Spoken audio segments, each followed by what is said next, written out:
Loveline is meant for an adult audience. Loveline may contain sexually oriented content.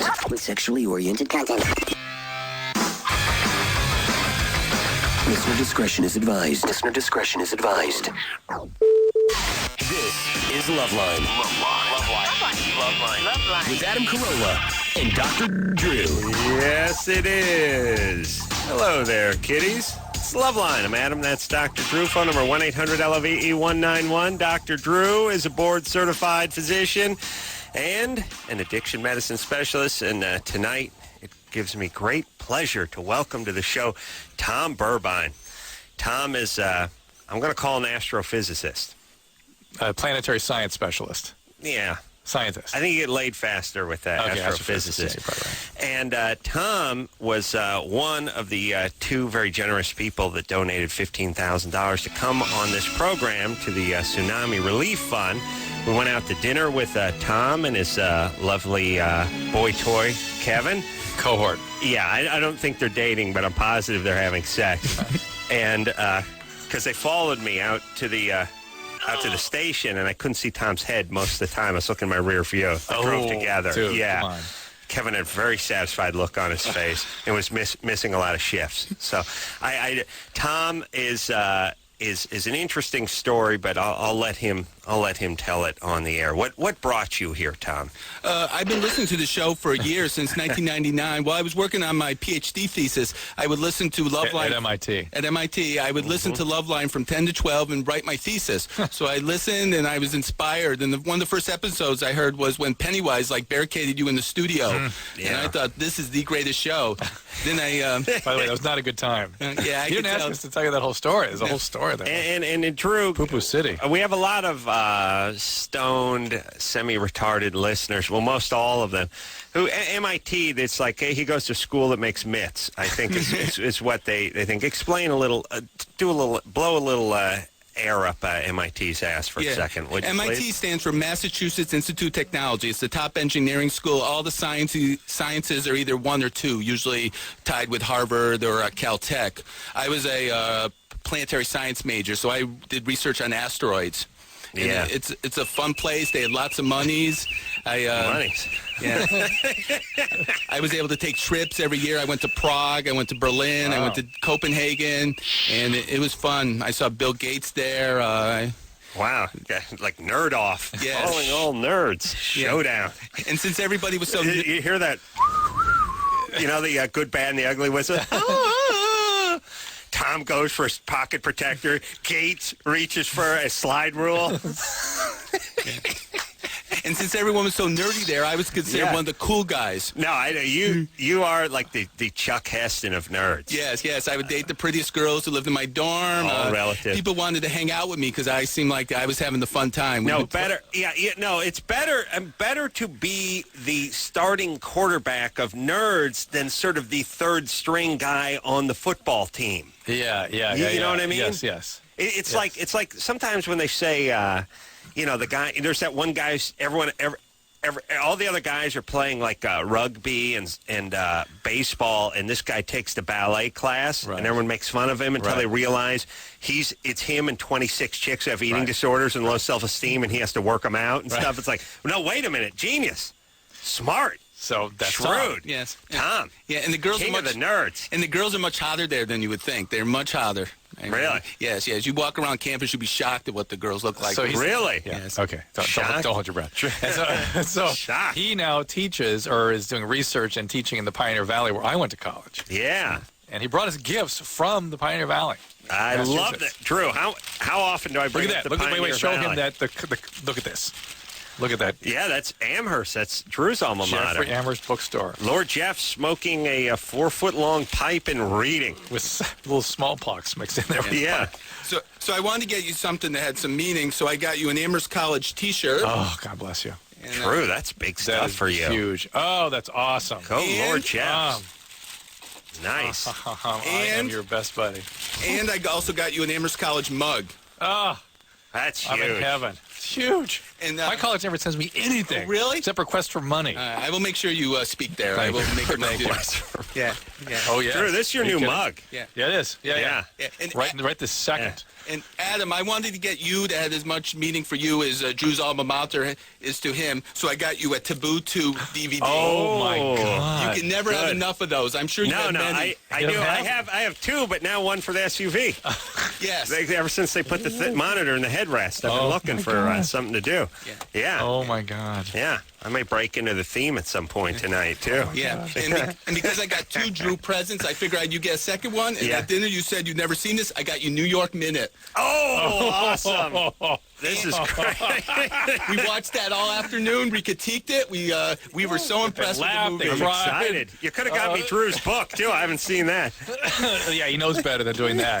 That won't get read.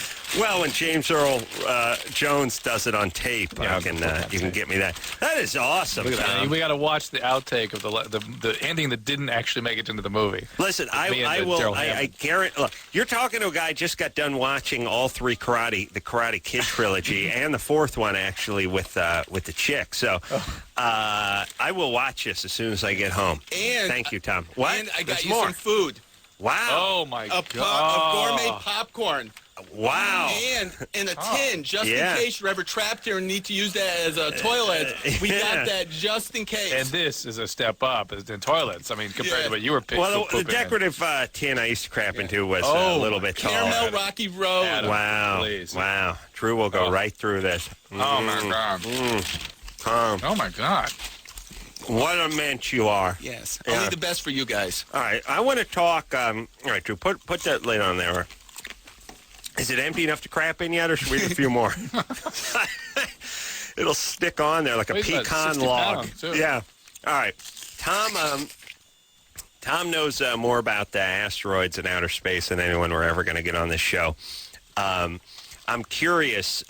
I've got about 100,000 questions, but I guess everyone's number one thing is what killed the dinosaurs, and when is something big going to hit this planet? And better yet, how much notice really would we have if something was really on a collision course with this planet, and what could we do about it?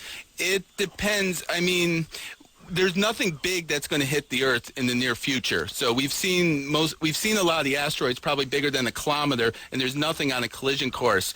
But a lot of times, small stuff like a few hundred meters, we don't see till it actually passes the Earth, so it could actually hit the Earth. And there's stuff all over space. Now when you say passes the Earth, you mean it could go around it in slingshot?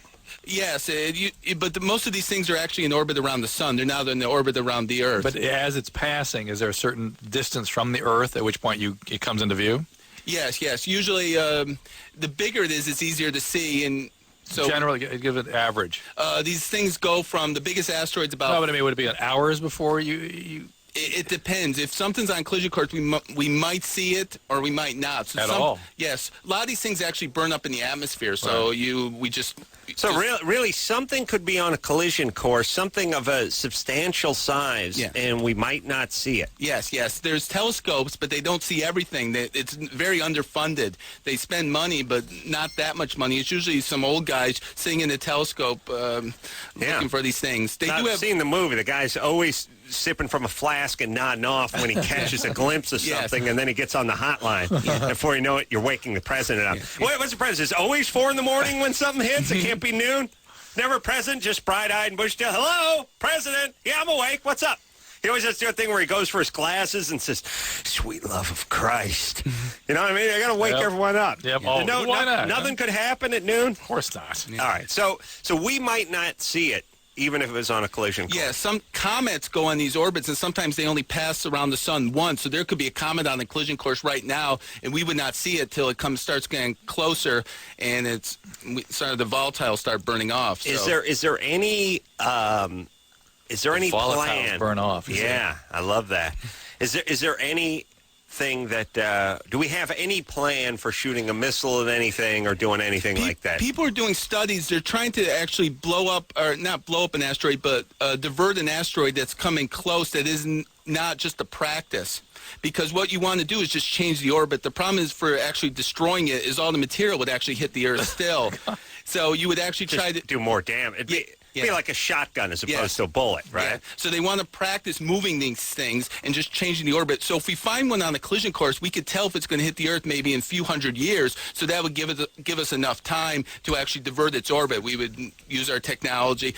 They like to use neutron bombs because they wouldn't destroy the asteroid, but they give it a type of force to actually change its orbit. Huh. I always feel sorry, like I said, for the good folks of Hiroshima and Nagasaki when they go, if an asteroid the size of a football field hit this planet, it would land with 500 times the force of Nagasaki. It always sounds like, what are they complaining about? 500 times. Yeah, see, that's a lot. What you got? Yeah, it was an explosion. It's like a firecracker. Yeah. Have you been to I've been to Hiroshima, and it's amazing the devastation. They have a model before, and all these buildings are there, and after, only about 3 buildings were standing. And the rest of the city was just devastated. Evidently, that was like nothing. I mean, we're in our infancy with this device. You know what I mean? Now we have stuff that fits in lunch pails that could do 500 times that damage, which is freaky if you think about it. But whenever they talk about one of these asteroids or something, they talk about ones that, the size of a Winnebago doing damage like Hiroshima. Is that true? I mean, what size would one have to be before, size of a house, size of a football field? Actually, I had my students calculate the mass. Assad chop. Yeah. About 1 million. I think about 1 million pounds would cause about the same damage as Hiroshima. It's all 1/2 mv squared, so it's the mass times the velocity squared, and then they're coming down about 20 kilometers per second. Well, I don't want to, first off, Chris has been talking about this, the velocity times the speed. The impulse. It's called inertia. the impulse. Is that the impulse? He's been talking our ear off about this stuff for the last few weeks. We never, until now, made any sense of it. But junior college math over here. It's making sense now. You say 1 million pounds? Yeah, about 1 million pounds. But what? And I know these things have a dense mass to them. Yeah. Like what size are we talking about physically? I think a kilometer or 2. It's not very big. I mean, it's about a mile across. Yeah, half a mile to a mile would cause severe damage to the Earth, to a city. But the thing is, what would happen? Would the Earth actually move? Would it fly off? No, the Earth would stay, but all the material, it'd be just like a nuclear bomb coming off. All the energy would be in a small place, boom, and all the material would be thrown up in the sky. So if something's big enough, like 5, 10, 15 kilometers, all the material goes in the sky, and supposedly it'll blot out the sun, and also there's going to be lots of forest fires. It'd be severe devastation. If it hits in the water, which is likely to hit the ocean. Yeah, so you're going to have gigantic. But if you hit the ocean, you don't get the nuclear winter thing, right? Phenomenon? I mean, if it hits the water, you don't get the dust cloud, right? Yeah, I would think not, but you'd have this huge tsunamis. I mean, yeah. Well, listen, let the coastal communities deal with that. I don't have to worry about that. And the Earth's 3/4 ocean, so more likely it's going to hit in the ocean than the... But I think if we're well, first we pray it hits someone we don't like, somewhere in the Middle East, number one. How's Allah going to explain this one? Number one. But number two, we hope it hits a body of water more than it hits a landmass in terms of the overall destruction. I'm assuming. I think water would be the worst because it's going to do a ton of damage everywhere, but you're not going to get the cloud, which is going to block out the sun and create the nuclear winter thing for everyone to enjoy. Yeah, okay. You know what I'm saying? Yeah. I live up on a hill. Yeah. The nuclear winter, though, is a theory. Yeah, it's a theory, but but there's a lot of material. They think an asteroid killed the dinosaurs, so these things. And it causes lots of damage. And the dinosaurs thought the whole world was just covered with dust for years, hundreds of years. And just without any light, you have no plants and nothing to eat. Yeah. Tom, can you talk about 1950 DA a little bit? It's Anderson. Engineer Anderson. Yeah, 1950 DA. I want to know. What's 1950 DA? If I remember correctly, that was an asteroid that they thought was actually going to hit the Earth. What happens is people do calculations, and they try to predict if these asteroids will actually hit. But the problem is, if you make any prediction, say it's going to hit the Earth at all, any probability, it becomes a huge news story. Then they get some more observations, and then they find out that and that doesn't go on the news. Strangely enough. That's the way science is reported by the press. Yeah. The headlines and then not the science. Yeah, there's one actually like a year or two ago where the president was going to make a big speech for NASA, and they found an asteroid, and somebody did a calculation, and it looked like it was going to hit the Earth. pretty soon. And so people were saying, should we actually call the president or not? But they found some more observations. They did a little more work, and they found out it wasn't even coming close. But that's the problem. Do you alert people with an initial observation, or do you just say, do you wait till you get some more data? So that's one of the...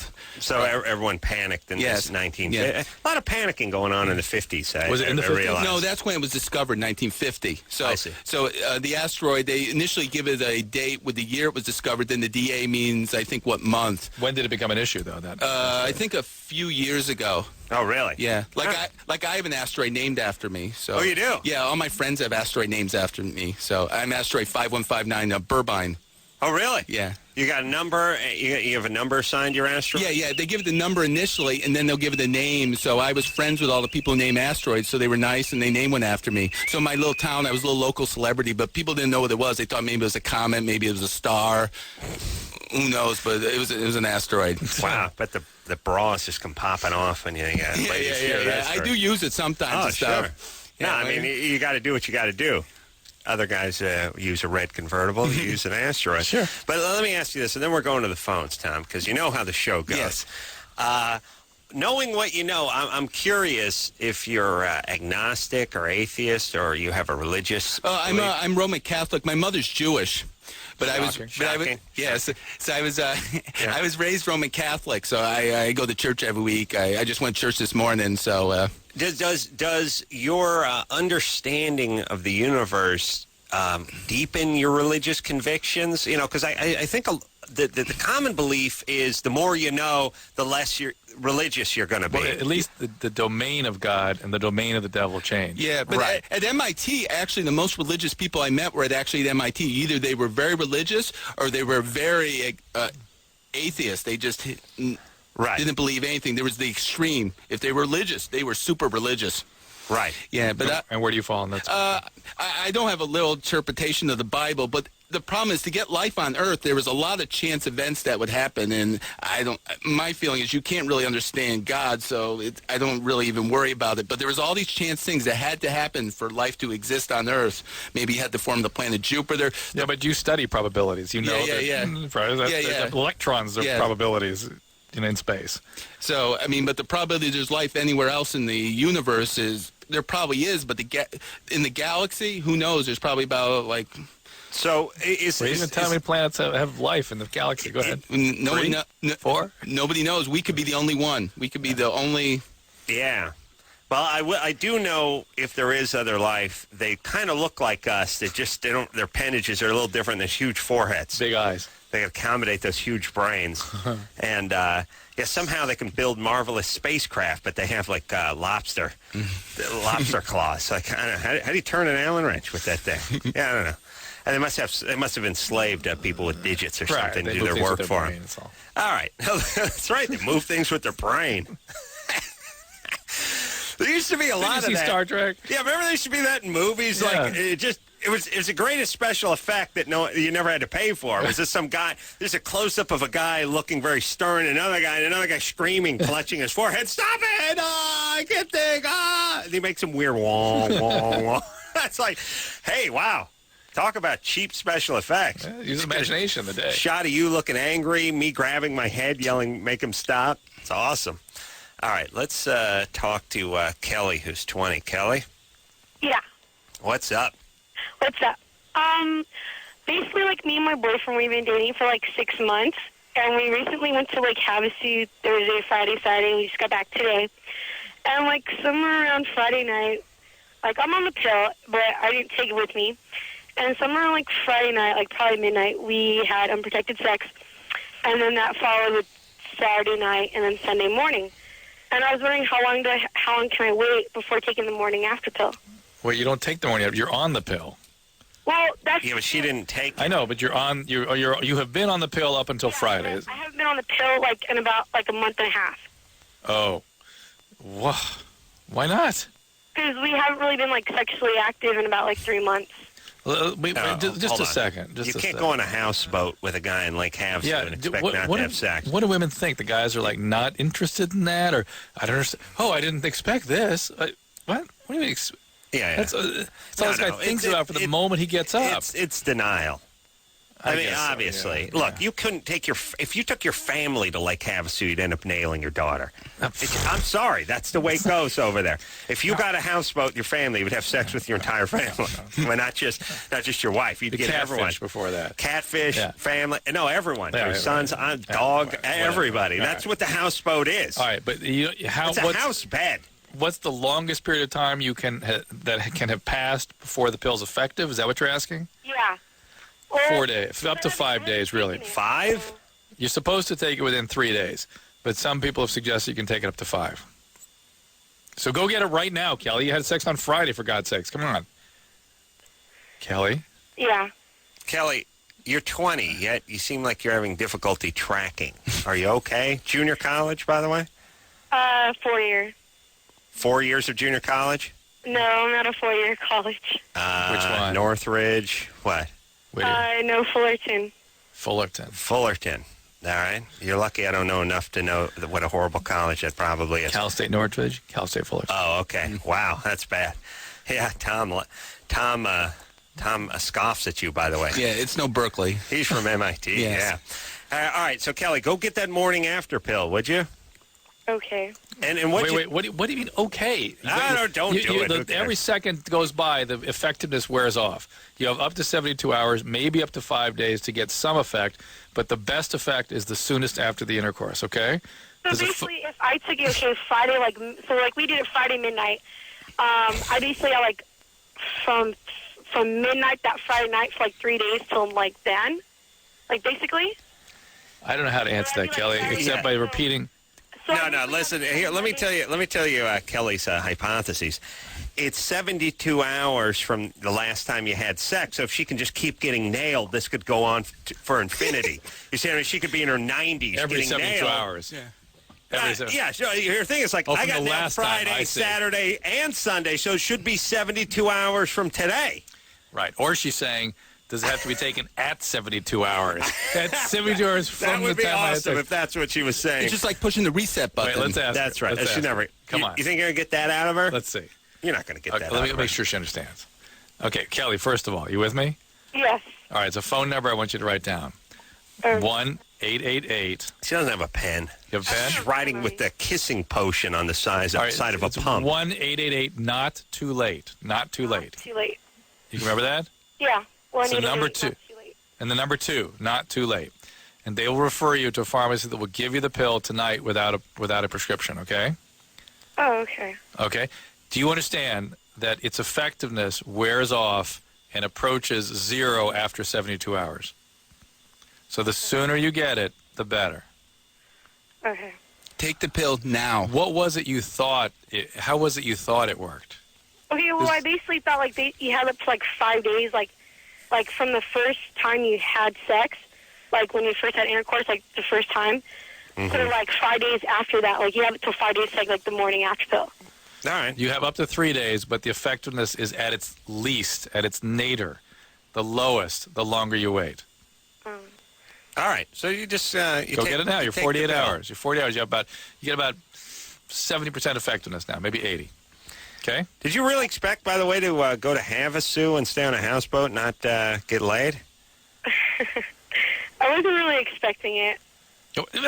Why would you? Why would he? This is thing. Why Women would do this you all the two time. go to? Why would you go to Lake Havasu and not? What do you think he's there for? It was just like a getaway, and it wasn't supposed to be anything like that. I don't know, just. Kelly, let's just one Not for word you, of advice. One word of advice. Males' brains do not work like yours. Get away. Not many Let me brains tell you. work like Let me yours. tell you the getaway. I'm going to get my semen away from my nutsack. Yeah. That's the kind I'm of gonna getaway. get away with. that I'm guys. gonna get away with nailing this chick. That's what that is. Yeah, let's get away. Sort of stretch his wings a little. Yeah, I know. Guys don't leave town with a girl. See, I'm beginning to think that some of this stuff about women not preparing for birth control is not just denial. It's they literally don't understand how males think. So I surprised them. It's like, you want to have sex? Oh, I guess so. Okay. So, Well, okay, here's the thing with human beings. Take note, Tom. You think when there's a food you love, Everyone loves it. you order it for the That's party. right, that's you right. can't imagine they Cashews, don't like it. Adam. Cashews. I love cashews. And I think can't about your imagine. buddies that don't yeah, like 'em. but no, it's like, give me 30 pizzas with anchovies. I can't imagine anyone who's like anchovies and pizza. And you're shocked and mortified when you find out somebody just cannot stand it. Right. Okay. And by the way, next time you're still ordering the anchovies. Right. So the young lady says, well, we're going to have a suit, unwind, and relax. We're just going Sex doesn't occur to her. reconnect emotionally. Yeah. There's not going to be anything physical. And the guy says, oh, yeah, that's Well, where we're going. she's not even thinking physical or not physical. It's like, what? Doesn't even occur to her. It doesn't Yeah, register. but if somebody said to you, even like your favorite food, and you said, "Oh, don't you love the pasta fazool?" And I went, "Oh yeah, oh yeah, oh yeah." You wouldn't argue with me. Right, You'd just right. order it up, and then you'd find out later I was humping you with it, raping you with a soup ladle. Trying to follow. Yeah. All right, let's take a break. Yeah, we need a break. Tom Burbine is here. Tom is a new, but yet dear friend. Already a dear friend. He generously donated 15 large to the Tsunami Relief Fund, which could be caused when one of his, probably asteroid with his name on it, crashes into the Indian Ocean. It'd be awesome if your asteroid took out several hundred thousand coastal people. I'd be on the cover of the USA Today, Newsweek, Time. Oh, you'd definitely be brought up on charges. Like when your dog... Fight somebody. Yeah, when he mauls the mailman, it's your fault. When your asteroid takes out a village, you're screwed. All right, let's take a break. We'll be right back after this. Hey, everybody, Loveline. I'm Adam. That's Dr. Drew. Tom Burbine is in here. Tom is he's a teacher, professor. He donated... He's got it wired. He teaches in an all-girls school. $15,000 to the Tsunami Relief Fund, and that got him on here. And we would have liked to have Tom anyway. Yes. Oh, thank you. I take it as the highest compliment. This is the greatest day of my whole life. And, no, don't say that. Yeah, and the problem is, I think anything that ever happens to me will pale in comparison. Birth of a child, getting married. I'm a little worried. It's true. Yeah, it's all going to be a fast free fall after you leave the studio. Tom is made the pilgrimage from where exactly? South Hadley, Massachusetts. I live right next to Mount Holyoke College. And you teach at? UMass Amherst. So I teach but he's going to start in the fall. A teaching class in Mount Holyoke, a class in asteroids in the fall. But this semester I'm teaching a class in Astronomy 100, just basic information for a class of 300 UMass Amherst students. I was just telling him a little-known fact that I played John Proctor in The Crucible at Mount Holyoke College in 1977. Yeah. Yeah. That's on like 3/4 tape somewhere. No, I don't think anybody ever taped it. It was a theatrical thing. Yeah, they should film. You know, aren't the nerds from the AV Club out just looking for excuses to bust out 1977, a video camera? No, they had one the size of a Winnebago. Zuzu. Yeah. Yeah, it's awesome. So one, Bob Oh, used to use, Oh, yeah, making his videos. Yeah. All right, so Tom is here hanging out. We had dinner with Tom and his lovely life partner, Kevin. They're straight. Yeah. Me and Kevin have a bet who can get the lightest girlfriend. So pretty much if you date another guy, you would lose the bet. So I see. So we stay heterosexual that way. Yeah, they're both geniuses. Both geniuses. Now, Tom brought in the New York Minute for Adam. Are you going to watch this? Yeah, absolutely. Seriously? Absolutely. You heard him. Yeah. It is. I don't believe it. No, it is funny. You'll get a lot of enjoyment out of watching it. Not necessarily the way it was intended. Maybe not. Okay. And actually, it's kind of high budget. They have like split I screens, know. and it's not like a TV movie. It's a real movie. It's a big deal, yeah. No, it was Drew plays the father of the Olsen twins on it. Stephanie? And what were you going to say, Tom? He's going to say something. No. I could feel it coming. Better he doesn't. Stephanie? Yeah. You're 18? Yeah, well, I'll be 18 tomorrow. All right. Well, happy birthday. What's up? Because me and my mom, we haven't talked for a long time because she got kicked me out when I was 14. And, Why? Why'd she kick you out? A lot of reasons. Give me one. Because I didn't like my stepdad. Okay. All right. I didn't like him because he's a very bad man. He molested my little brother and stuff. Bless your little brother. I have no doubt that you're absolutely right, but go ahead. So she kicked me out, and I've been on my own for a long time. And my birthday's coming up, and I was wondering, like, if I should call her or... I'm not sure, because me and my mom has been having problems for a long time. All right. How do you support yourself? How do you support yourself now? How do you live? Off of other people. Do you go to school? No. Do you work? No. No, she like panhandles, right?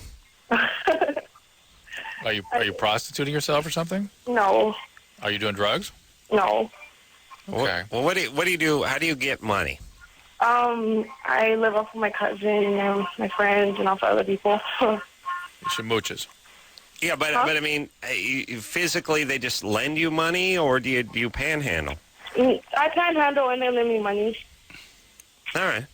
Stephanie, I don't think you should contact your mom unless you're A, willing to reconcile with her, or B, have established something independent of her that you can rely upon and call your own. Because otherwise, it's going to be just chaos when you call her. All right, Stephanie. Huh? All right, let me explain something. Okay. We got a couple of guys with 70 years of college under their belt in the room, but it's a genius that's talking now. So Okay. here's the thing. You're not going to get what you want from your mom. It's going to be disappointing. Probably not. In the movies, everyone sees the light and turns a corner. In reality, they just get worse, or at best, just sort of deny what went on in the past. Right. And whatever it is, crazy stepdad's still there. It's unsatisfying. And mom is still the person that marries the sexually abusive boy, dad. Yeah, you got a lot of energy going into thinking about what could be done with mom. That energy should be going into what can be done with Stephanie right now and tomorrow. You need to get a job. You need to just get some kind of job. As a matter of fact, I'm going further in a job. You need to sign up for the military. You need to get in a structured environment. Not funny. You're serious. You got to get your ass kicked a little bit because you're basically like a feral child. Yeah. And I think I got my ass kicked enough by my mom. no, I'm not talking about verbal and sexual abuse. I'm talking about a DI, hitting a wooden spoon in a trash can at 6 a.m. and getting your stoned ass out of bed to do some push-ups and some chin-ups on the obstacle course. Yeah. You need Give me your mother effing shoes! Give me your shoes! Yeah. Yeah, that's scared straight, actually. But, Stephanie, you do need some structure. You might want to throw yourself on the mercy of Department of Social Services or somewhere that you can get some maybe vocational rehabilitation, help get set up, because you don't know how to do this. You've never done it. That's why Adam's saying the military. No, but let me say... Military's not a bad idea, by the way. No, it's not at all. Here's the thing. When you're dumb and you're depressed, you're like a battery that has no life in it. And you just walk through life. You sort of sleepwalk, bumping into things, asking for handouts. Everything becomes about survival. Yeah. Not about thriving, but it's all about surviving. You need to be thrown into some environment that has a ton of structure. Because if you think about what success is and what successful people do, everything is always structured for them. Internally, yeah. Always structured. Their family unit has structure. Their schooling has structure. Their church has structure. Sports have structure. Whatever. Cheerleading. It's all structure. You're at 18. I grew up with a bunch of these people. They've never seen any structure, and they have no idea how to do it. I wonder if countries that have mandatory military obligations have as many homeless people and panhandling and that kind of thing. No, it's impossible. And you can... Interesting. No one ever brings that up. But a lot of the homeless you go to Italy are all gypsies, so they're not citizens. They're not citizens. Yeah. And usually the people who have to join the military, anybody with any brains gets out of it somehow. Either they fake an illness or they leave the country. Right. That's what we got here, except for you don't have to do it. Stephanie. Yeah. You just, you need structure, sweetie. I guess. I don't know. Uncle Carolla's right on this one. No, listen, I know you'll fight it with every fiber in your soul because to a guy like Drew... We went out to dinner with Drew tonight. It was 9 o'clock. Drew's like, what's going on? What are we doing? What are we doing? Where are we going? I said, well, here's the thing, Drew. The studio is 13 minutes from where we sit. So if we leave now, we'll just get there at 9:15. And it's about a minute and a half later. Drew's like, what are we doing now? Well, we're going to sit here and talk. Well, why aren't we doing something? See, Drew, you're I'm going to put it in Tom. You're like a planet that would just spin out of orbit. You need your gravitational pull of structure in order to stay in your orbit. Otherwise, you would just spin out. Or at least that's the fear. The reality is you wouldn't do anything. You just sit there with a couple of people and have a conversation for another 18 minutes. But your mind has got to be racing. Like, this is insanity. What are we doing? We're not doing anything. Adam's your son. Yeah, thank you. Thank you. Yeah, not S-O-N. Be careful with him. S-U-N. And Drew, you got to dinner with Drew, too. Drew eats his food like a grouper. eats like a giant Sucks sea in. bass, eats a smaller fish. So his food is completely evaporated within 13 seconds, and now he starts tapping his fork on the table. What are we doing? What are we doing? What are we doing? I'm waiting for my salad. That's what we're doing. Relax. Drew, all fired up over there. Stephanie? Yeah, I'm here.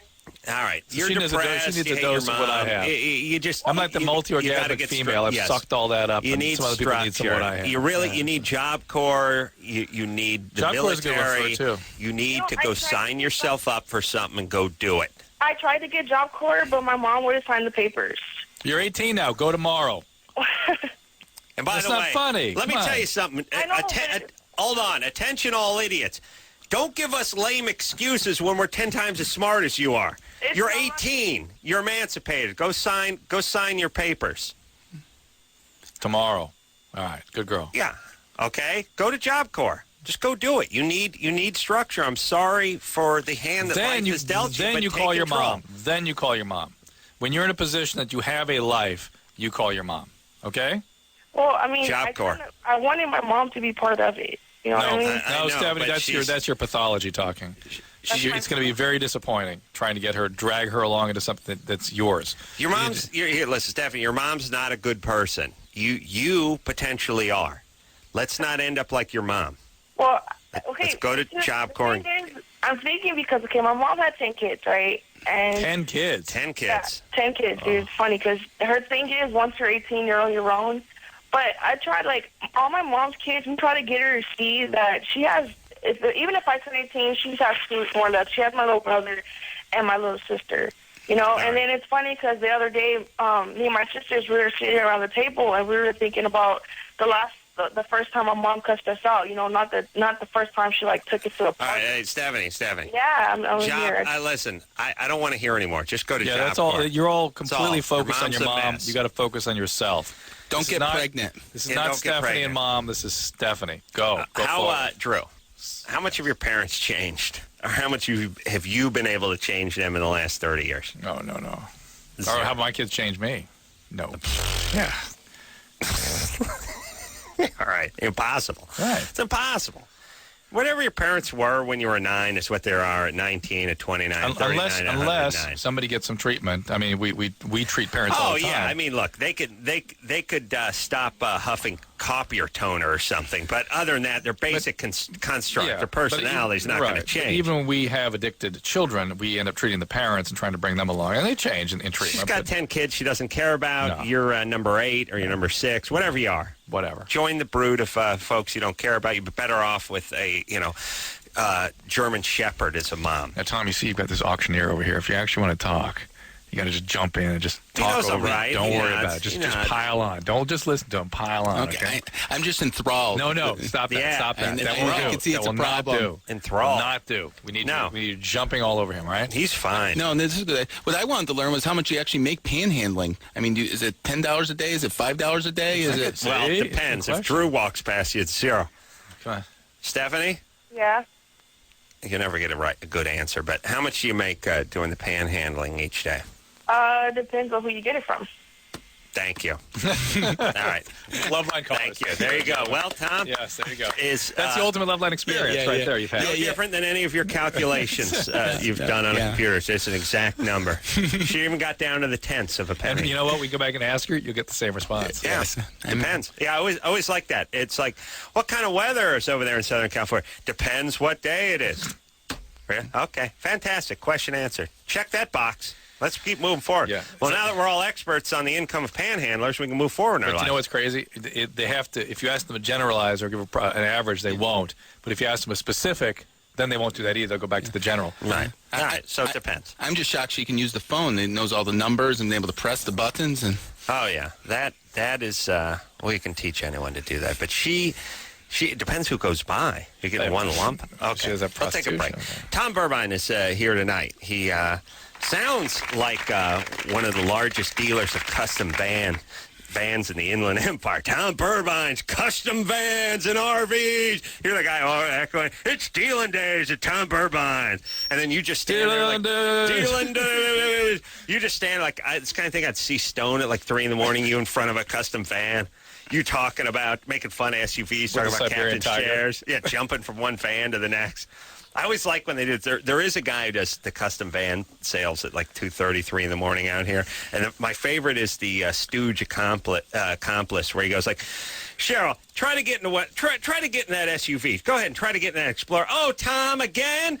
Try to get in. And she's like bending herself into a pretzel to get into the back of Ford Explorer. It's like, now get in one of our custom Ram vans. It's beautiful. It's spacious. But it's like when the 5'3" chick can't make it into the 4-door SUV. She not going to make it in the Suburban. Can't make it in. I have to grease myself and get a running start, Tom. I like when they complain, too. Get into the SUV, Cheryl. Oh, again, Tom? No, please. No captain's chairs in those SUVs. Tom Burbine, largest custom van outlet in the Inland Empire. We'll take ourselves a break. We'll be right back after this. It's Loveline. I'm Adam. That's Dr. Drew. Our guest tonight, Tom Burbine, largest seller of custom Ram and Dodge vans in the Inland Empire. They carry their own papers, Drew. Hey, foreclosures, bankruptcies, divorce, bring it down. It's dealing days at Burbine Dodge. Yeah. Yeah, Tom Burbine is here. Tom is one of the winners. We had 2. Tom's our favorite one. I know. It's they're like your children, but yeah, this is Sophie's choice. I got to pick Tom. Thank you. Tom is out here. He generously donated 15 large to the Tsunami Relief and Fund. Came with gifts. And brought gifts. I'm going to see New York Minute. Drew's hold my breath. Latest joint. It's going to be awesome. And then I'm going to start off by watching Taboo 2, but finish with New York Minute when Drew hits the screen. Yeah, awesome. So I got my night planned. Tom is out here for just another day, and then it's back to Mass. Yes? Yes. I have a test on Thursday, so I have to go back and prepare the fly test. to Bradley Field, or you fly? Yeah, I fly to Chicago. I flew first class because I used my freaking flyer miles, so nice. I wanted to do everything first class because it's a first class show. Yeah. Which one? Let's talk about Yeah. Took him out to a lovely dinner tonight. No, it was really good food. Had a nice conversation, a little red wine, and Drew was ready to go at 9:03. But didn't know where to go. So we sat there. That's a true story. Fidgeted. All right, let's talk to Jeff, who's 21. Jeff? Yes. What's up? All right. I met a girl that's 28. I'm 21 at a party like a week ago. And then I met up with her yesterday, and she was telling me that she doesn't want a relationship. She's not looking for sex. She's not looking for anything. All right, and then you just parted ways? No. Oh. 30 minutes later, she had her tongue down my throat. Mm-hmm. Was it attached to her? Yes. Okay. And then what happened?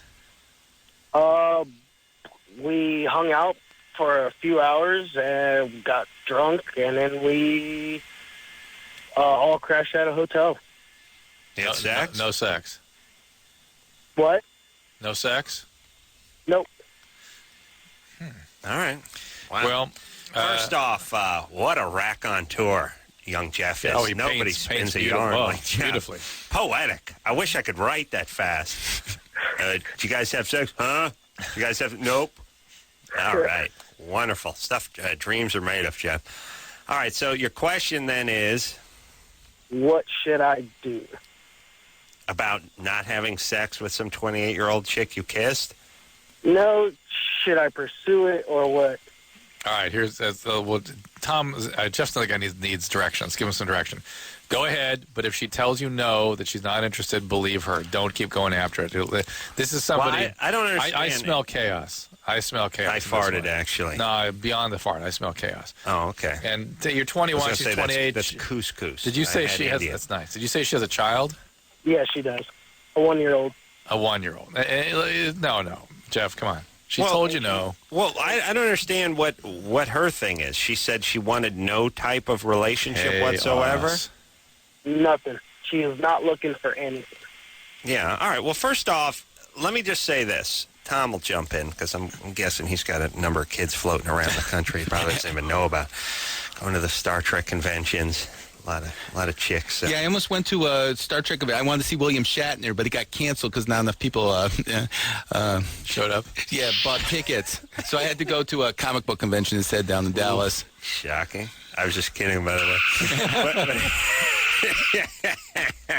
But here's what I'm saying. I think a lot of women that are 28 that have a 1-year-old that are single feel like there's a little like the little damaged goods in a certain sense, like their number isn't as high as it could be, so they do a preemptive strike. But they do like a little reverse psychology thing, which is instead of waiting for the person to dump them when they find out about the baggage, they go, I got a kid and I want nothing to do with you. There could be that, I agree, but the fact is 28-year-olds and 20-year-old women often tell younger men, no, you're too young for me, I can't deal with this. Jeff. Yes. You're in way over your head, like if you were taking one of Tom's astrophysics classes. Find a girl your own age, Jeff. Right there, you go. Without a child. Go ahead and make it a 19-year-old. I'd dip down a couple of years. I can't find younger girls. Well, you can't find any girl, Jeff. That's why you're going for the desperate Jeff, move, here's what you need to do: focus on your own ass. Get your career going. Get your job going. Get your school going. Get some hobbies going, like get your life going. Comic books and Star Trek, like Tom. I got that going. Okay. All right. He has the comic books going. You're in over your head with this one. You don't want anything to do with her. Believe you me. It's going nowhere. It's like heroin. It's like you try it. Either you throw up or you love it. Right? Mm-hmm. What if you two fall in love? Don't do it. Just go find a young chick. What's your job, Jeff? Gone. We got to take a break. And I'm junior college. Now I'm going nuts. What's your job, Jeff? I work at UPS. All right. Fine. Well, Tom Burbine here tonight. We'll take a quick break. We'll be right back after this. Buddy, it's Loveline. I'm Adam. That's Dr. Who? Dr. Drew. This is Tom Burbine. Did you hear that, Adam? He was insulting us. Did you hear what he said? Dr. Who? He said I give Smart too much credit. No, he was looking right at both of us.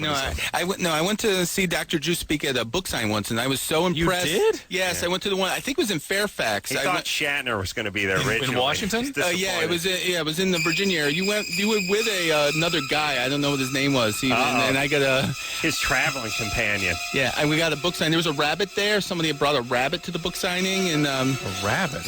Rabbit.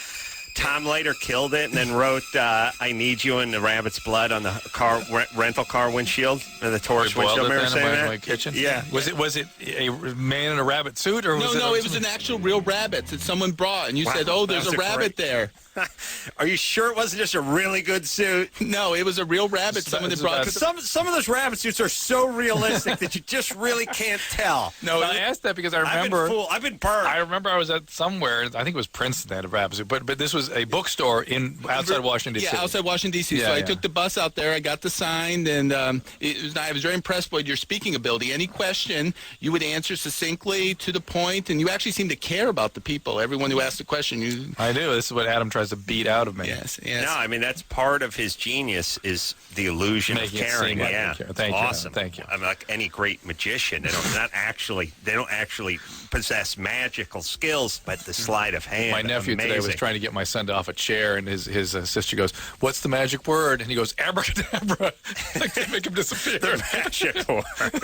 It is a magic. You're right. I want him to disappear. It's abracadabra. The magic word. Yeah. And I was also impressed how good looking you were because it never gets mentioned on the air. Now we're getting to it.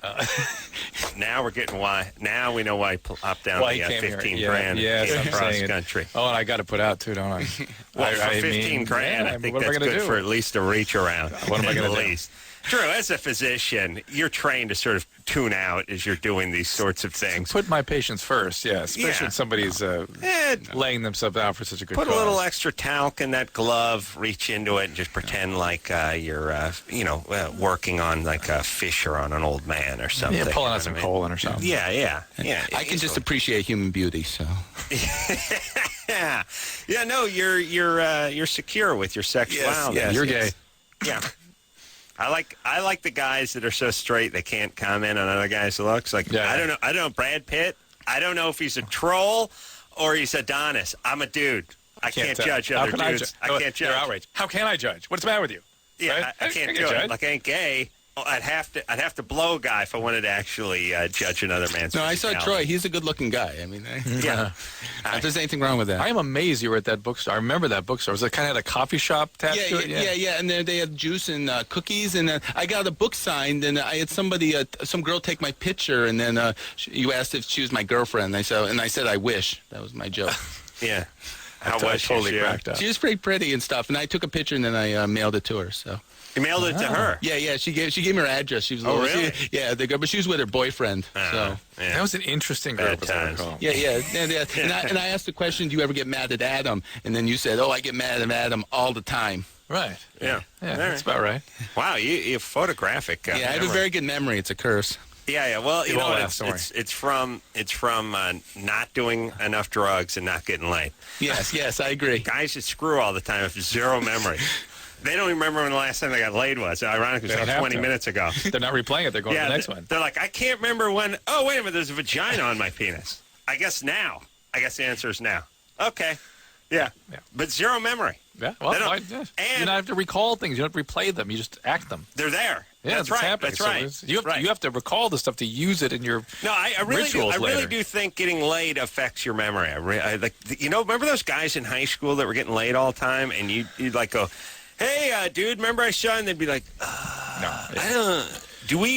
What'd you do? Did you play Pop Warner football?" Like they never know who anyone is. They don't know their team. They're like they go home and their parents are there, and they're like, "There's these two older folks that are in my living room. Yeah, it's your mom and your dad.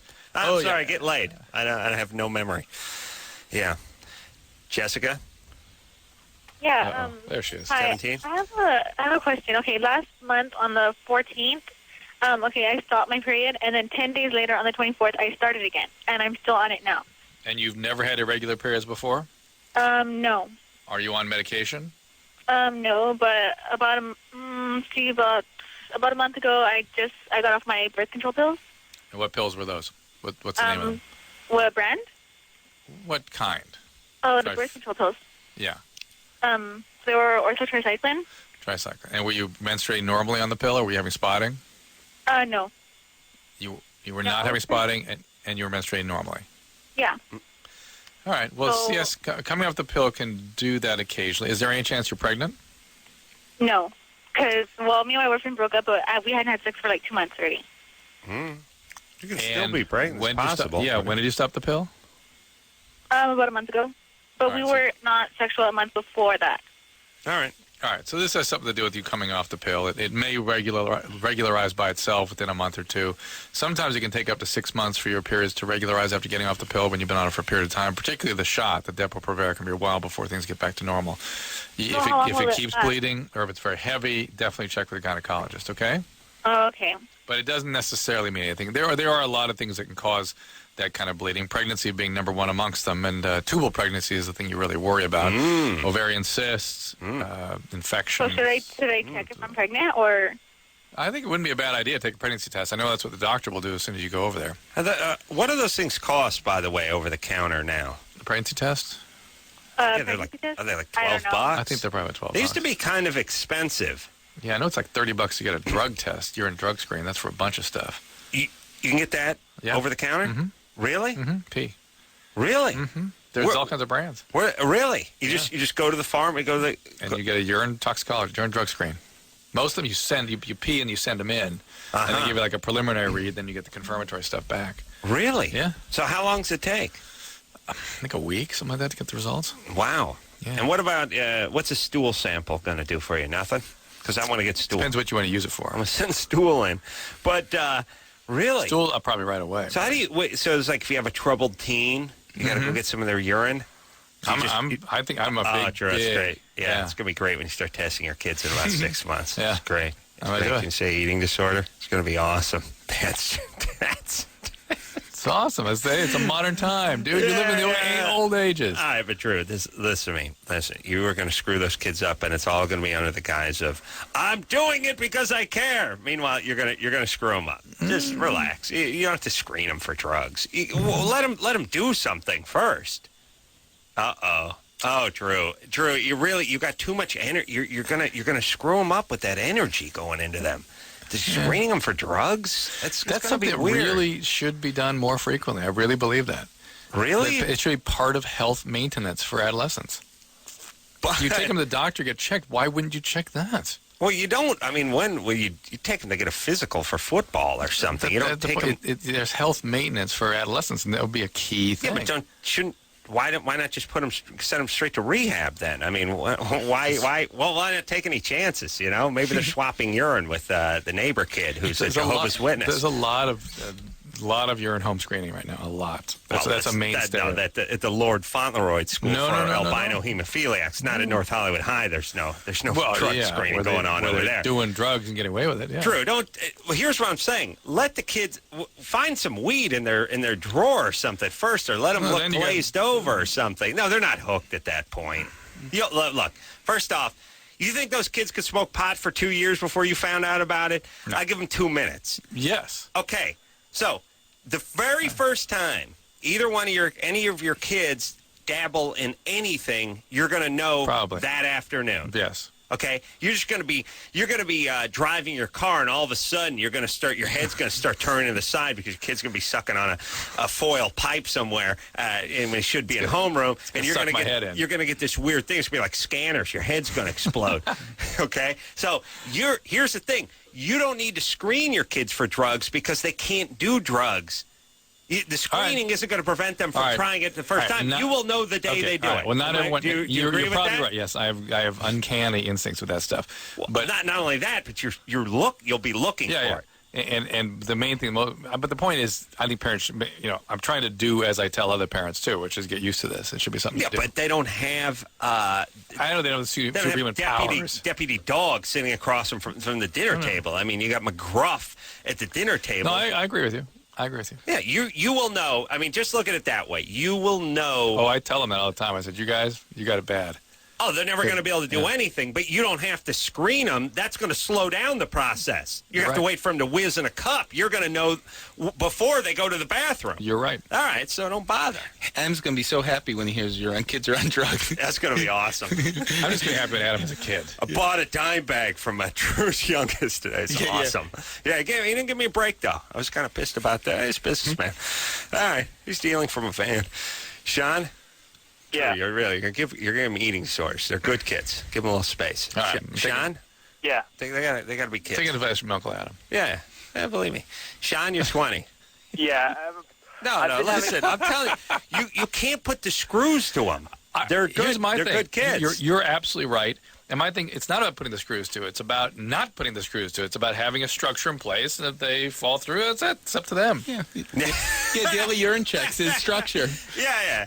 Sure, yeah, I know. We just submit a semen and a DNA sample before you leave the house every day. Yeah, it'll become a normal habit for them. Yeah, That's what I'm saying. Yeah, police motorcycle escort to school. You'll have your own attaché that is dispatched to you. Just a guy with an earpiece and wraparound sunglasses, just standing next to your desk in your homeroom, just talking into his cufflink. Drew back at home base monitoring. Now he's got you on GPS. He's reports there's trouble with one of the chips that he's inserted in one of the child.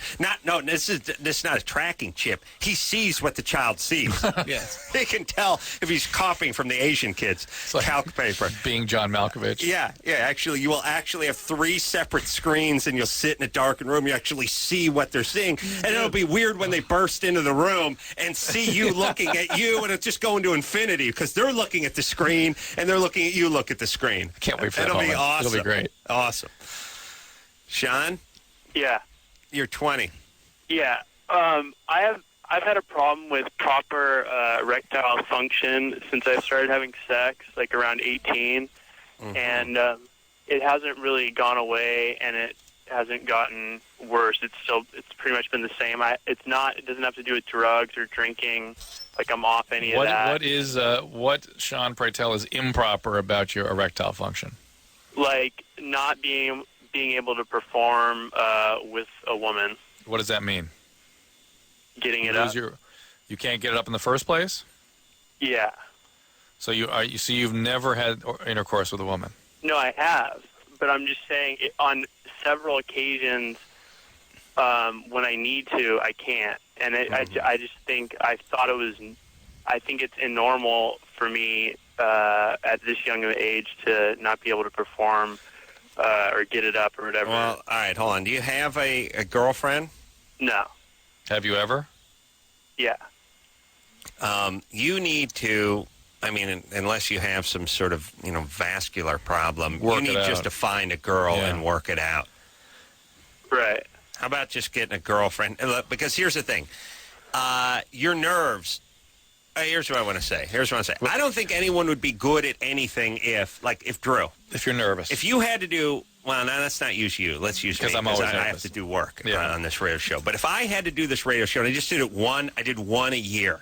That's all. Yeah. Just 364 like Tom, days later. Making him nervous. Show up. Yeah. And if I had, it'd just be like, hi, I'm Alan, and that's Dr. Juju, and this is Love Bone. And as it is, you don't even know you're on the radio.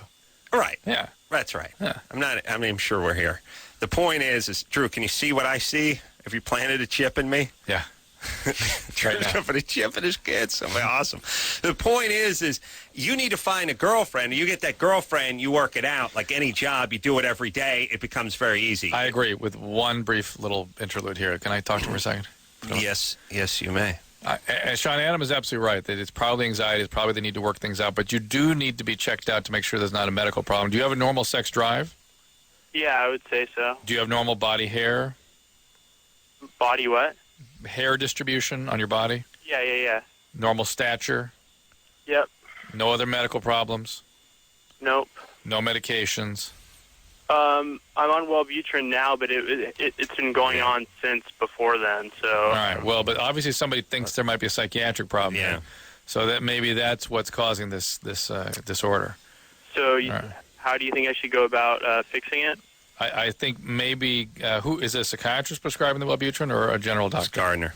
It's it's a general doctor. Yeah, I think Wellbutrin to me it's an interesting choice. It will not affect your sexuality or your erectile function, but it will make your anxiety. But it can make your anxiety worse. Mm-hmm. And if anxiety is your problem, that may not be such a great choice. And I would want to see an expert before I took something like that. A. B, Adam gave you good advice about taking care of the problem and working it out once you get the psychiatric problem properly assessed. Yeah. Just get a girlfriend. Yeah. Have you had a problem every time you've been with a girl? Not every time, but I mean, it's usually with a girl I really want. I'm bored.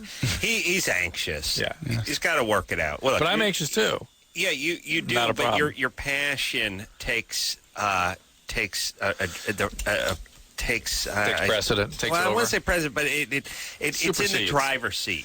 Speaking of that, I'm going on Anderson Cooper tomorrow night, and we're going to go over my. No one knows who Anderson Cooper is. He's a CNN show, like at 7 o'clock or something, and we're going to do my brain scans. Oh, you are? Yeah, they're doing a male-female thing. I had to pay a functional MRI scan looking at pornography. Wait till you get that home MRI thing to pass your kids through. I don't need that. It's going to be great. How dare you? It's going to be like an Israeli airport. I have chips. You have screenings, lunch pail screenings. There's going to be pat-downs before they come in and leave the house. There's going to be doing random SWAT. It's just going to be normal for them. They're just going to get used to it. It's going to come in the front door in little red lights. Sir, step aside. Sir, take the belt off. Dad, sir, please, hands out. Please take your shoes off, sir. And then you can do that wipe down thing with a swab. You find some chalk and a little marijuana residue on the kid. It's going to be awesome. That goes right through the computer. I was at the airport the other day, and they say yell something, and then they freeze. Have you been through this? Yeah, it's like on Wonderama. What happens on Wonderama? They yell something, they freeze. Okay. Yeah. Wonderama. Yeah, remember Wonderama? Bill, what was his name? Bob McAllister. Bob McAllister. All right, go ahead. So they yell something and they freeze. Well, it was weird. They make you stand away from the machine. They start screaming, and then it's like a pack of monkeys who start that howl goes through the troop, and then they make you back. I've never been through that before. There's some sort of breach, Mm-hmm. Have you ever seen this? No, they It's the just craziest stopped everything. Somebody made it pass. I guess, and somebody goes, "Ah!" and they all yell the same thing. All of them, all of the airport, and then everybody stop. They make everyone stop. In your spot. Yeah, I've never seen like this. And then they sort of yell all clear, and then go back. Seems to be different. Which one of these interesting things that every airport seems to be a little bit different, which is a weird thing to monkey with. Yes. McDonald's and Jack in the Boxes have much more uniformity than airport security does, which is one of these things because it's a federal thing. Like, why wouldn't they all be laid out almost exactly the same with the same equipment and the same protocol? Like, hey, at Logan, you got to take your shoes off, but at LAX, you don't have to take your shoes off. Like, really? You don't want to just decide on which one you do? LAX recently has hired the angriest people. Oh, they really just become incredibly angry. Yeah, well, you'd be angry. Hostile. It's like, what? No, well, they're hostile because first off, security is, it basically, here's how it goes. It goes Job Corps, it goes military, and then it goes security. And this sort of, are you going up the food chain? Yeah, or down? I'm going up. Okay. But that's the sort of, well, Job Corps is criminals. Okay. You go to Job, you get your choice between juvenile hall and dig in fire lines in the Angeles Crest Highway up there. That's that. And then military's just, I don't want to go to junior college. I'd rather fire a gun.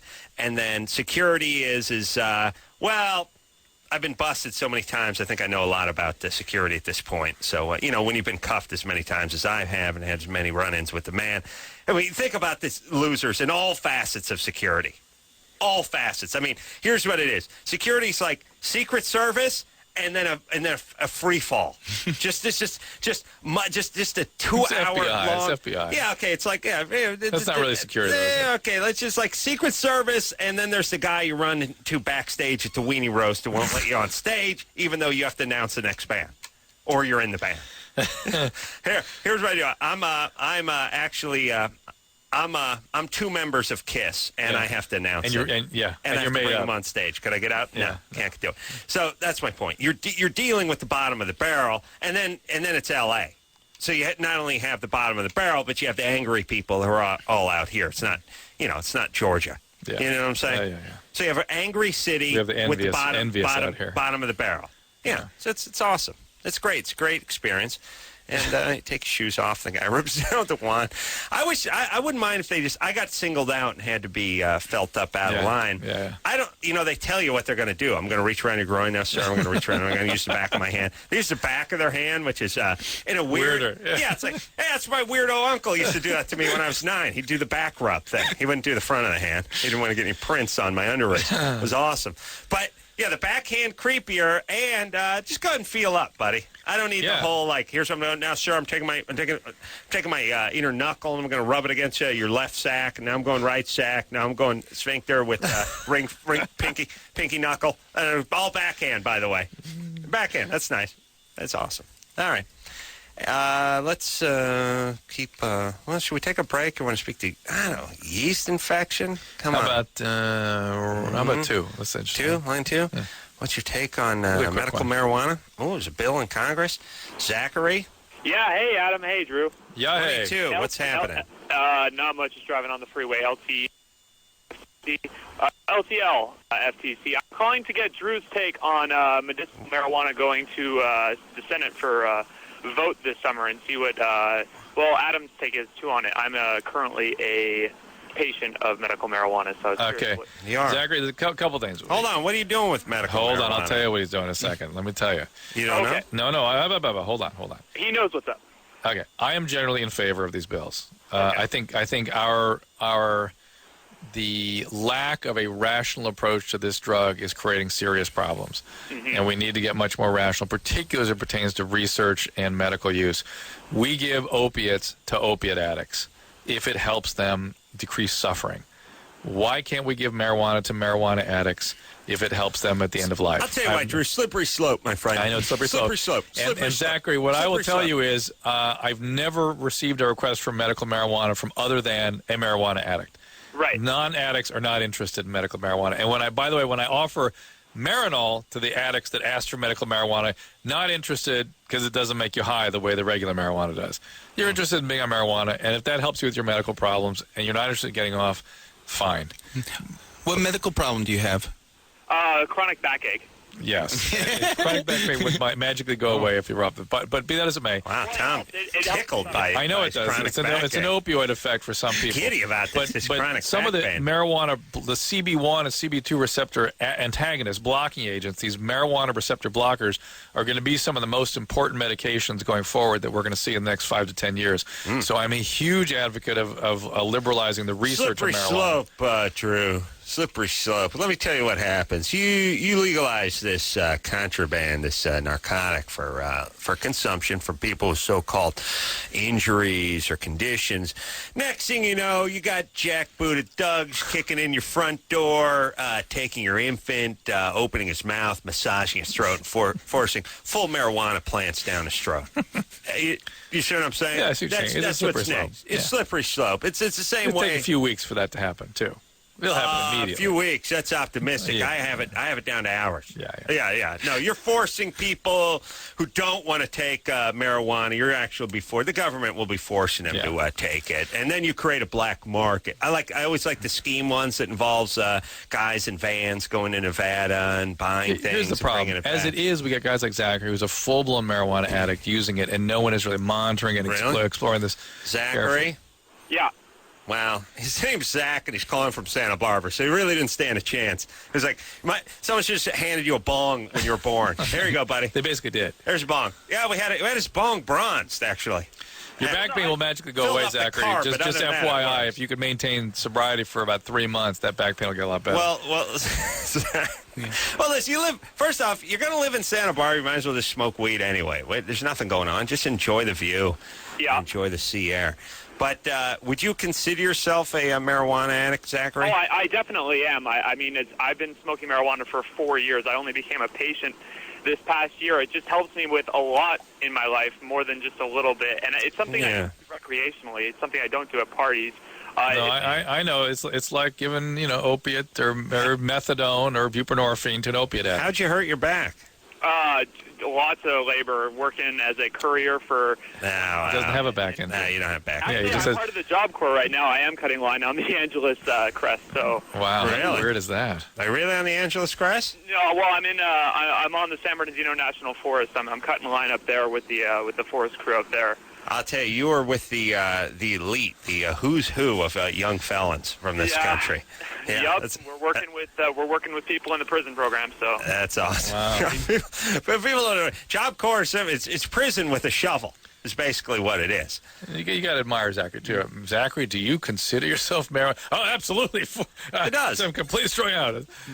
By the way, cutting fire lines when you have a chronic back problem has got to be that's a tough gig. On the other hand, you're 22, you've never had an injury, so you don't have any back problems. The opiate effect in the pot causes the back pain. I know it's a stretch for you to believe, but I treat this all the time. Yeah. And you'll be surprised how the pain magic goes away when you get off all drugs for about 3 to 6 months. Well, look, I'm really starting to believe that back pain is almost just a description of an emotional condition that sort of ends up in your back. I do know it firsthand. I used to have a lot of back pain. Yeah. When you're depressed.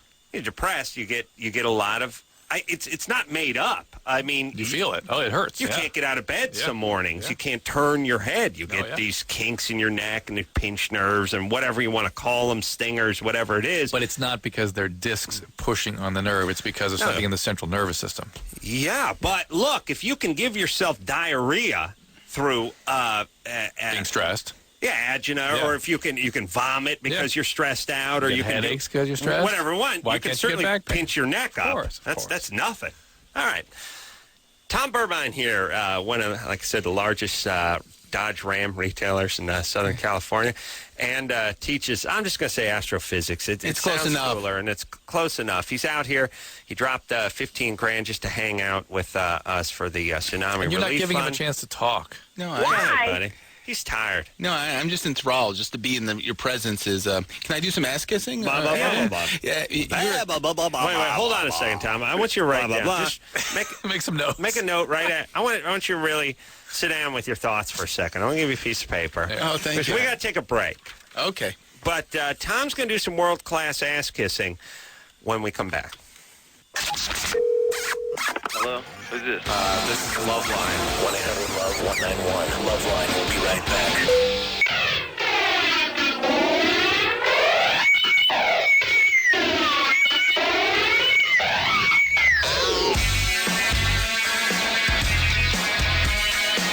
Yeah, everybody. It's Loveline. I'm Adam. That's Dr. Drew. Phone number 1-800-LOVE-191. Tom Burbine is here tonight. Tom invested 15 large to the Tsunami Relief Fund very generously. He is out here from I don't know where in Massachusetts, and he's a brilliant guy. And don't believe me, you don't think he's brilliant? Well, just listen to the praise he's going to heap on moi. Yeah. Adam, you are a comic genius, and, Yes. I think it's a travesty that the entertainment community has never recognized your brilliance. You've never been nominated for an Emmy, Academy Award. I went on the Internet Movie Database, and the awards and nominations is blank for you. What, really? No Academy Award? I didn't get the nod this year? No Emmys, no anything, because Jimmy Kimmel has won. He won an Emmy and nominated for Emmy for being host of the Ben Stein. So he has a link, but you have no link for awards and nominations. And Right. Hold on a second.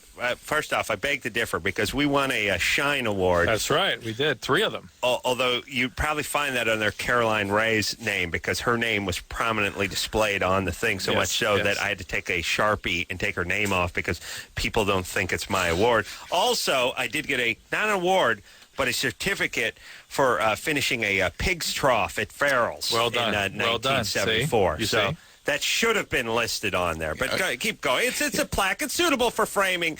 It's not something I like to brag about, but I did finish it off. Just a little help from my stepdad.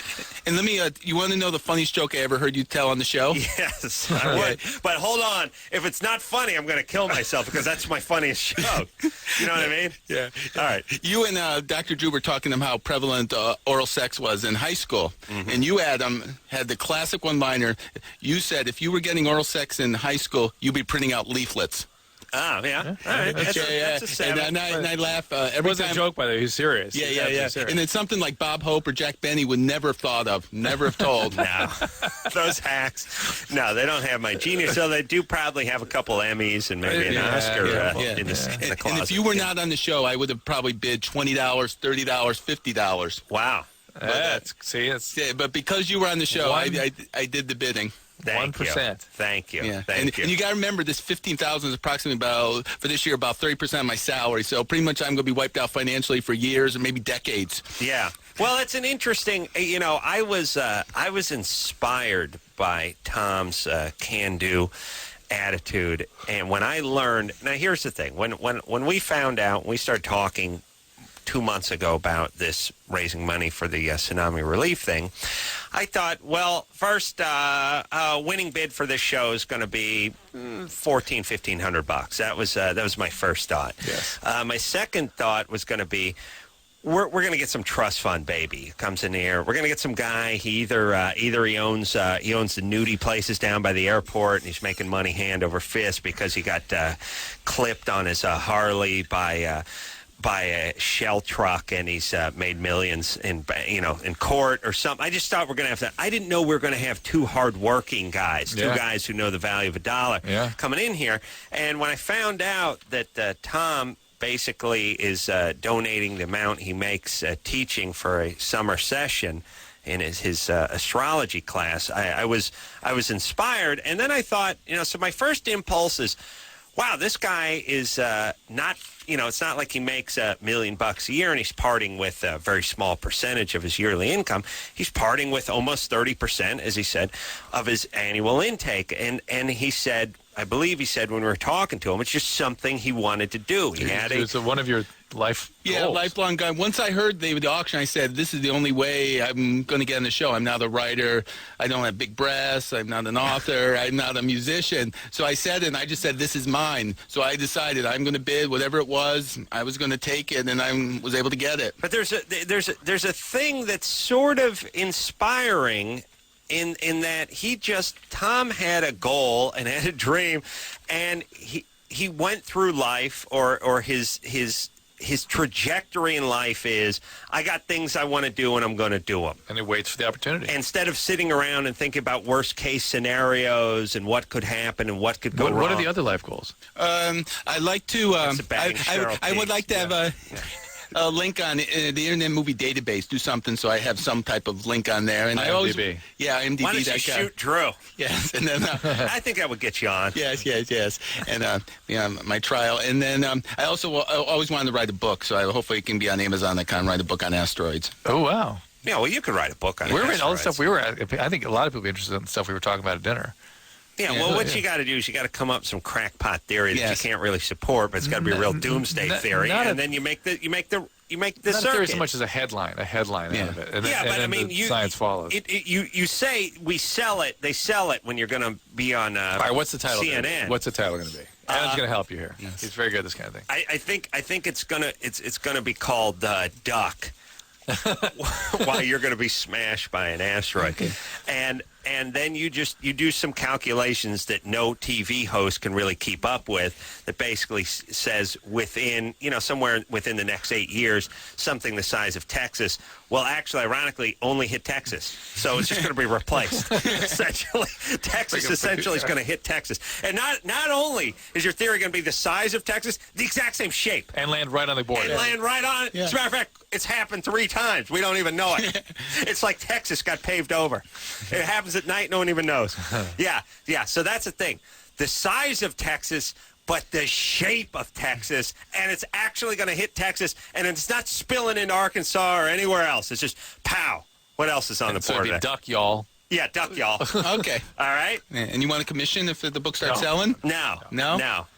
You got to save up for your next appearance. Yes. I've worked it out, Tom, too. I know it's the $15,000 to come on the show and hang out tonight, but I thought I'll have lunch with you tomorrow for like $3,500. You know what I mean? I mean, just kind of between us. Yeah. Have you ever done this before? Ever sold a place on the show? No. Well, except for the other guy. The other guy. Do the exact same thing you're doing. Yeah. But other than the other guy doing the exact same thing you're doing, no, it's never happened before. Yeah. My only goal was to be a better guest than him, so that's my goal. Done. Listen, if you would have just belched and passed out, you would have. No, he's a dear friend. He's a dear friend. No, but Tom, I mean, come on, you're Tom. You're the Tomster. You're the Tomiac. Yeah, once I brought the presents, I knew I could bring you you over. Tomiac. He's a Tomiac on the floor, everybody. The Tommeister. All right, let's take a break. No, what's up? Baba? Caller, female Drew? Mm-hmm. You're 22? Mm-hmm.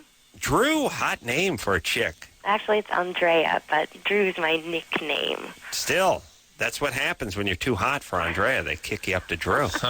Nice. What is up? I have no idea. See, you are good looking, right? Yeah, I'm a fairly attractive woman. Yeah, you could say that. Mm-hmm. Could say that. All right. And your question? I've had overly large breasts since I was in the 6th grade.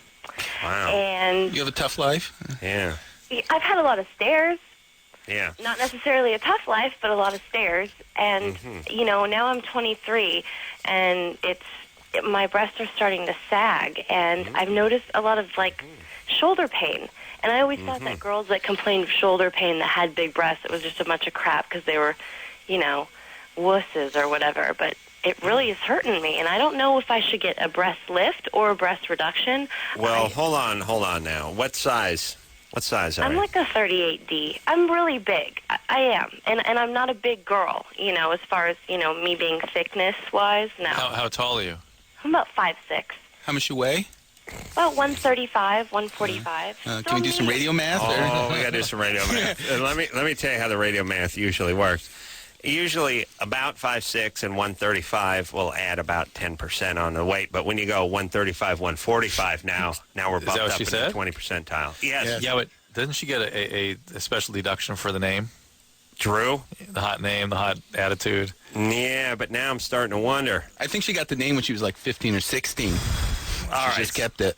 So 5'6", 135, 145. Did she say that? Yes. Yes, she did. Yes, she 135, did. 145? You're talking to a streetwise genius and the book smart genius. Let me see. You take the square root of 72, multiply an exponent, All right, factor out. Hold on. Slow down, Einstein. Let me see. Okay, so what was that again, Square Tom? root of 72, and then you take an exponent and you want to do a factorial, and then you want to divide by 52.6. Slow down, 52.6. So you need to do a natural log in there? Yeah. You want a log and... corn log or cheese log? What kind of Natural log. Natural log. I'm going to put corn. Log base E. Okay. Log, And what else? You want to, and you probably want to square it too, and then to the 3/2 power. Okay, I think I'm almost there. Drew, what's 2 times 3? That's Tom. He's the mathematician. Tom, 2 times 3? It's six usually. And Usually. Yeah. Unless you're an imaginary number. Yeah, imaginary number. 2 times 3 is 6, and then 1 times 2, is that still 2? Yeah, still 2. So 1 times, but what's like 1 times 8? Still 8. That's 2? Still 8. That's not 2, that's 8. Okay, so let me just just What would be an before you imaginary judge, numbers? The eyes, yes. Yes. we just make sure. Square one root of thing. negative 1. 1 times 4 is 4, but like 1 times 9 is still is 9 too, or it's 4? Yeah. Okay. This was 4. 10 plus 2 is what, Drew? I mean, Tom? 10 plus 2, 12. Okay. Okay. I have 5, 4, and 13 sixteenths, and I have 153. Drew? Mm-hmm. Yeah, and that was some of the most elaborate radio math we've ever Makes done. it more accurate. On a gal. It's hard to argue with this kind of world-class number crunching that's going on in here tonight. So here's what we would have to say. You can consult the plastic surgeon. I've talked to plastic surgeons about this many times. There really is no lift. There's really a lift, although Dr. Marcel, who's, usually so coked up I can't understand him when he does the show. For the first 5 years I talked to him, he said there's no such thing as a lift. And then last time he was on the show, when someone wanted a lift, I was like, well, you can't get a lift. And he said, no, absolutely, they do them all the time. So I have no idea what that he's talking about anymore. The point is it's probably more reduction than it is a lift. Okay. Yeah. Okay. And that's you should fine if you consult need that. But also, I bet if you got down 15 pounds, you might lose some chest size, too. Right. That always happens. Okay, well, there you go. And do that. Lose some weight, exercise more. Start there, and then go consult. Yeah. You got it. Thank you. All right. Okay. All right, baby doll. All right. Well, You know, when it we was come interesting back, when she started her conversation. She sort of wanted you to be hold for a few minutes. Remember that? Yeah.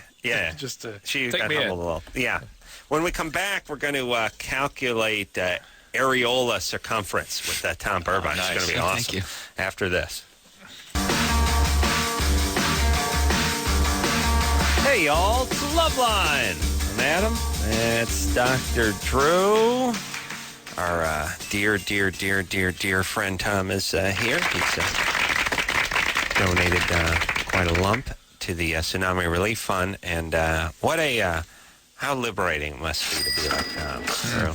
Drew, look at you in your gilded cage, trapped. I actually was able to take it off my taxes, so I saved about $4,000 in taxes because I donated the money. But the problem is, I'm 99% sure I'm going to be audited, because my donation went from 0 to 15,000. So I think that puts up red flags with the government. So Yeah, they got to look out for your type.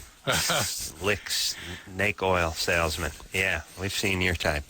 All right, Drew, I want to talk to Bernice, who I think called last week. Yeah. Bernice? Yeah. Okay, did you call us last week? Yes, I did. You were driving around drunk with your teacher? Let me see if I can, I'll have to give you my powers of recollection. Teacher from your school wanted to meet you outside about 4 a.m. And plied you with a little booze. I guess then you passed out, and when you woke up, it was about noontime, and he was driving around with you in the car. You think he gave you a roofie. Yeah, and I was remembering what you told me about how alcoholics are prone to blackouts. So that and the fact that you drank certainly enough to cause you to not just black out but pass out. You don't need the roofie to make your story complete. I see. Yeah, no. Here. Let me just clear it up for everyone. We have a lot of people say, "I know a guy slipped me a roofie." And it's like, what happened? Well, it was St. Patrick's Day. I drank a pony keg, and then I did a couple anal funnels full of grain alcohol, and then I passed out. I'm pretty sure he gave me a roofie. Right. Right. And I'm 4'10", I weigh 38 pounds. That's right. That's right. No. No, you drank, and it's not what he did isn't any better, but. You don't need it. You drink a bottle of Jack. You don't need a roofie. Yeah, don't get around. I wouldn't go down the roofie path so much. It's not as important as the fact that even just that the guy met you at 4 a.m, drove with you in his car, and gave you a substance. And he was a teacher at your school, right? Were you molested before? Or? Excuse me? Ooh. Were you molested when you were younger? No. No. Little beat there. So what happened? Your parents found out about it, or you told them? No, I wrote it in my journal, and I left it at school once, and I left it in my backpack, and I guess they were trying to see whose backpack it was, and they actually opened it and read it and found out about it. The school actually, reported it and everything. And actually what I want to ask you is, how can I not make this happen? Because I don't want to press charges. Well, first off, It's not up to you, I don't think. It may be too late for that, but here's the thing. They don't have any proof. I didn't write any names. I didn't write any names. Yeah. All right. What isn't there some sort of like attorney-client privilege between a chick and her diary? By the way, that's like not admissible in court or something. Are they putting the screws to you? I mean, look, here's the thing. You should do something about this. This guy's a criminal. And he needs to be, brought to justice without sounding corny. On the other hand, if you're just looking for a way to get out of it, you can just say you made it up, in which case everyone will just think you're a nut job. Right. You know what I'm saying? Yeah. It sounds either bogus or like you're crying out for some attention or help. Right. You wouldn't put the journal in your backpack and bring it to school unless you want people to find it. Well, either this is a bogus call, or this is a very disturbed situation, and people hopefully at school will refer you for some help, and that this person will be taken to task appropriately. He certainly shouldn't be teaching kids to protect himself and to protect other people, and it sounds like he needs some kind of treatment as well. Yeah. And certainly in your situation, Bernice, you need a lot of help. So why not just go throw yourself on the mercy of the powers that be? You're not going to get into trouble. Yeah, let them help. How about it? Let them help you. Well, Why go through with this rain cloud over your head? It's just like there's something liberating about just throwing yourself, just being free. How about it? Just following directions. Yeah, just go talk to your counselor. How about it? I've been in therapy for about 6 months now. Well, talk to your therapist about it. Talk to your therapist about it. No. Oh, well, that's not therapy. Well, then stop bothering us, would you, please? That's not therapy, Bernice. I don't know what that is, but that's not therapy. Well, look, I don't care what it is, but if you're going to call the show and ask for our advice and you don't want to take it, then don't call the show anymore, please. All right? Thanks. Good. I know I sound like a dick, but this is the second time you've called. It's the second time we've told you what our opinion is and what you need to do. And Well, it's a serious second situation. time you've told us It's a you're not gonna serious do it. situation. It is. Talk to your therapist about it. It's a very serious situation, and it feels very helpless to us. Well, to have somebody in this horrible situation. I'm not minimizing what's happened to her or how difficult it is, but I have no choice. Here's what. You tell us what to do. You tell us what the problem is. We'll tell you what to do. And if you say, no, I'm not going to do it, then we got to move on. You're a dick to a lot of people on the air. Thank you. Well, you see me off the air. We'll take a break. We'll be right back after this. Well, that's it. I want to thank Tom Burbine for coming out here. And, again, if you're looking for a custom van, RV. Yeah, if I get fired as a professor, I will do the vans. Yeah. And I'll see you in Pioneer Valley. I'm going to talk to Amherst College, and I will ensure that you get invited up. Or UMass, even UMass be good. They have resources. Yeah, I will make sure you get invited to speak up there. Well done. I will go speak to the right people. Holy Oak Smith. Yes. Yeah, they're all holding their breath, waiting for Drew to roll in the 10. So, again, Tom Burbine, thank you very much for your generous donation. And until next time, this is Adam Carolla for Dr. Drew saying, mahalo. And I was also impressed how good-looking you were, because it never gets mentioned on the air. Now we're getting to it. now we're getting why. Now we know why he popped down. Why He he got came 15 here. grand Yeah, in I'm cross saying it. country. Oh, and I got to put out too, don't I? Well, for 15 grand, I think that's good for at least a reach around. This has been Loveline. Loveline. The opinions expressed on this show are not necessarily those of the staff, management, sponsors, or this station. The producer for Loveline is Ann Ingold. Loveline is a presentation of Westwood One Entertainment.